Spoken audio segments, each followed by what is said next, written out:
When we come to art, art has always served throughout history as the ancilla theologiae.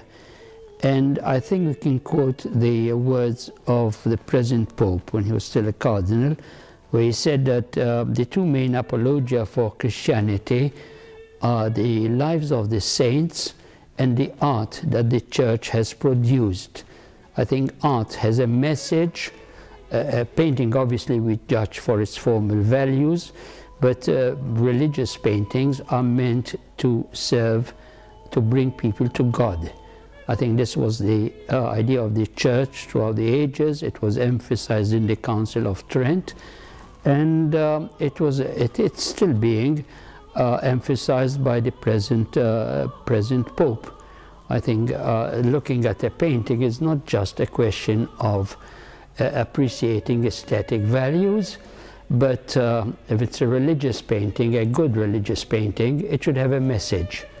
And I know from personal experience that people have been moved towards Christianity, towards Catholicism, through the works of people like Fra Angelico, people like Georges Rouault. This does not apply just to paintings. I think the whole idea of architecture, of religious architecture, a cathedral like Chartres, a chapel like the one by Matisse, creates an atmosphere when the human personality is moved towards spirituality, is moved into another atmosphere, and I think it's all conducive to religious feeling, religious conversion.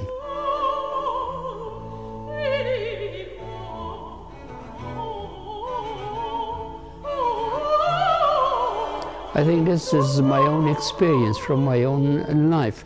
I've been involved with museums for 20 years and with young people. I remember Pope John the 23rd once told us, "You've come to the world not to look after a museum, but to look after a garden."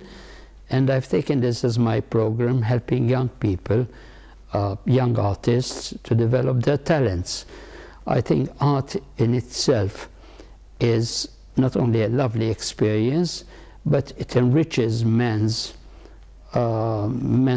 personalities, and religious art can be effective also to draw people to God. I think as Dominicans we have a special mission. We have a very, very great tradition. We've had Fra Angelico, we've had Fra Bartolomeo, we've had Père Besson, and I think it's the duty of our order to preach through art. One of my ambitions was to set up a center for religious art studies in San Marco. Now I'm too old to do anything about it, but I'm still hoping that one day the Dominican order will have a faculty of art and will have a center for arts, religious art studies at San Marco, which embodies not only the art of Fra Angelico, but also the religious spirit of Savonarola, of La Pira, of so many great Dominicans living there.